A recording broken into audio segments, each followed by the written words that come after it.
नमस्कार मित्रांनो, स्पर्धा परीक्षा अकॅडमीमध्ये आपल्या सर्वांचं हार्दिक स्वागत. मित्रांनो, जवळजवळ प्रत्येक परीक्षेमध्ये अशा प्रकारच्या आकृत्या देतात आणि विचारतात की या आकृत्यांमध्ये त्रिकोणांची संख्या किती आहे.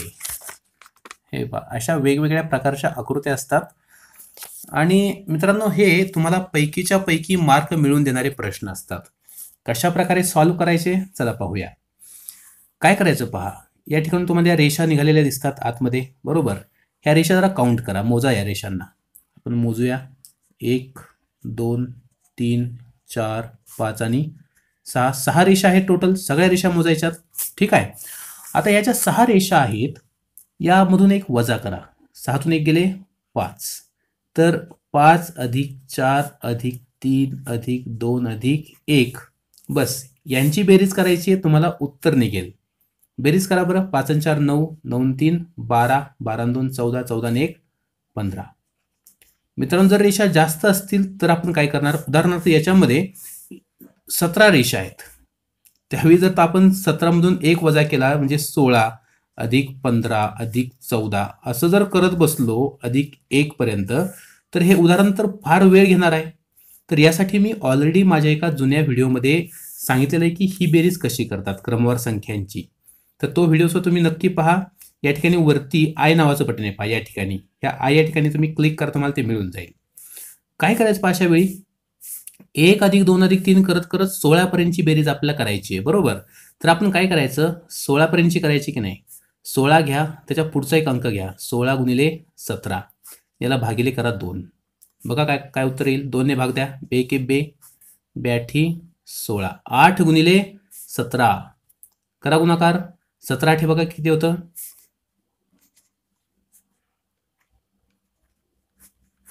136. ओके मित्रांनो, म्हणजे 136 एवढे त्रिकोण त्या आकृतीमध्ये असणार आहेत. ही ट्रिक सुद्धा तुम्ही वापरू शकता. तर आपण दुसरं उदाहरण पाहूया. या ठिकाणी भरपूर त्रिकोण आहेत. काय करणार आपण, ज्या ठिकाणून रेषा निघालेल्या आहेत त्या मोजायच्या आहेत आपल्याला. 1 2 3 4 5 6 7 8 आणि 9. 9 आहेत. आपण काय करणार, 9 घेणार नाहीत, आपण 8 घेणार आहोत. 8 घेणार आहोत. म्हणजे 8 अधिक 7 अधिक 6 अधिक करत करत कुठपर्यंत, अधिक 1 पर्यंत. 1 पासून 8 पर्यंतची बेरीज करायची. कशी करणार, 8 गुणिले त्यापुढे 9 भागिले 2. सोडवा आहे. बे के बे, बेचोक 8. 4 गुणिले 9, 4 9 36. म्हणजे या आकृतीमध्ये 36 त्रिकोण आहेत. ओके, चला जरा पुढचा प्रश्न आपण पाहूया. तर या ठिकाणी काय झाले पहा, जराशी कॉम्प्लेक्स आकृती आहे. अशी आकृती दिसली की मुलं लगेच घाबरून जातात. अजिबात घाबरू नका, ही आकृती सुद्धा तितकीच सोपी आहे.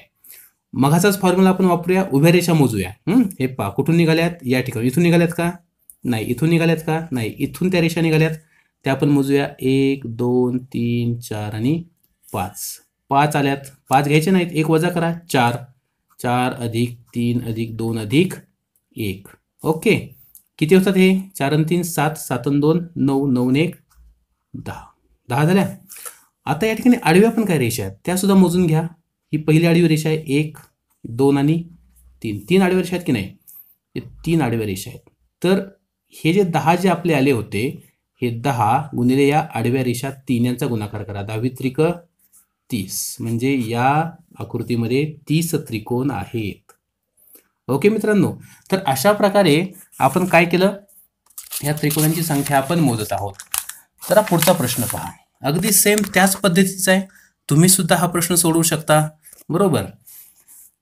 चला काय करूया आपण, ह्या उभ्या रेषा मोजून घेऊया. 1 2 3 4 5 6 आणि 7. 7 आहेत. काय करू, 1 कमी करतो. 6 अधिक 5 4 करत करत 1 पर्यंत. 6 पर्यंतची बेरीज करायची. कशी करणार, 6 गुणिले 7 भागिले 2. 2 द्या भाग. बेत्रिक 6. 3 गुणिले 7, 3 7 21. ओके, हे तर झालं उभ्या रेषांचं. आता जरा आडव्या रेषा पाहूया. 1 ही 2 आणि ही 3. 3च आहेत ना आडव्या रेषा. मग हे जे उत्तर आलेलं काय करायचं, गुणिले 3. 21 त्रिक 63. म्हणजे आकृतीमध्ये 63 त्रिकोण आहेत. आता इथं काय करायचं, अशी आकृती पाहिल्यानंतर तर बरेच जण प्रश्न अगदी सोडूनच देतात आणि त्यांचा कॉन्फिडन्स सुद्धा लो होतो. मित्रांनो, अजिबात घाबरून जाऊ नका.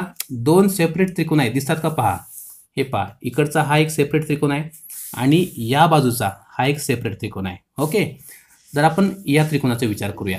बघा, रेषा कुठून निघालेल्या आहेत? इथून निघाल्यात ना. हे पहा, 1 2 3 4 इथून निघाल्यात का? इथून निघाल्यात का? नाही, इथून निघाल्यात. त्या रेषा आपण मोजूया. 1 2 3 4. पण मित्रांनो, एक गोष्ट लक्षात ठेवा, हा जो शिरोबिंदू आहे, या शिरोबिंदूतून निघणाऱ्या रेषा आपण मोजतोय, बरोबर. मग ही 1 निघाली, 2 3 4. पण इकडं पण जरा बघा, ही सुद्धा रेषा इथूनच निघालेली आहेत, म्हणून ही सुद्धा काउंट करायची. हे 1 2 3 4 आणि 5 रेषा झाल्या या शिरोबिंदूतून निघणाऱ्या. मग या 5 पैकी आपण धरणार किती? फक्त 1 ने कमी 4. 4 अधिक 3 अधिक 2 अधिक 1. किती आलं उत्तर? 4 आणि 3 7, 8 9 आणि 10. ओके, आता हा जो त्रिकोण आहे इकडचा, ह्याच्या रेषा पहा कुठून निघाल्यात? या शिरोबिंदूतून. किती रेषा आहेत बघा? 1 2 3 4 आणि 5. 5च आहेत, मगासारख्या सेम. म्हणजेच याची सुद्धा बेरीज किती येणार आहे? 10च येणार आहे. टोटल किती झाले पहा? 10 अधिक 10 20. म्हणजे या आकृतीमध्ये 20 त्रिकोण आहेत. पण जरासं थांबा, इथं काय झालंय पहा, या त्रिकोणाची ही बाजू आणि ह्या त्रिकोणाची सुद्धा ही बाजू या कॉमन आहेत. ही बाजू कॉमन आहे. ह्या त्रिकोणाचा आणि ह्या त्रिकोणाचा जर कोणता सामायिक भाग असेल तर तो हा आहे. हे एक बाजू यांची सामायिक आहे. जर असं असेल तर आपण ती एक सामायिक बाजू वजा करायची. 20 वजा 1 बरोबर 19. म्हणजेच हे आलं आपलं फायनल उत्तर की या आकृतीमध्ये 19 त्रिकोण आहेत. तर मित्रांनो, अशा प्रकारे अगदी साध्या सुध्या पद्धतीने आपण यावरचे प्रश्न सोडवू शकतो. यावर असणारे अजून जर काही कॉम्प्लेक्स प्रश्न असतील तर ते तुम्ही मला कॉमेंटमध्ये नक्की विचारा आणि मी कोणत्या प्रकारचे व्हिडिओ बनवू जेणेकरून तुम्हाला माझ्या मित्रांना मदत होऊ शकेल हे सुद्धा मला अवश्य कळवा. मला तुमची मदत करण्यात, तुम्हाला जे व्हिडिओ आवश्यक आहेत ते बनवण्यास खरोखर उत्सुकता आहे. मला आनंदच वाटेल. तर मी तुमच्या कॉमेंट्सची प्रतीक्षा करतोय. आणि हो, आपल्या व्हिडिओला जर तुम्हाला व्हिडिओ खरोखर आवडत असतील ना तर लाईक जरूर करा आणि आपल्या स्पर्धा परीक्षा अकॅडमी या यूट्यूब चॅनलला सुद्धा नक्की सबस्क्राईब करा आणि सबस्क्राईब शेजारचं घंटीचं बटन सुद्धा दाबा. तर मित्रांनो, भेटूया पुढच्या व्हिडिओमध्ये. तोपर्यंत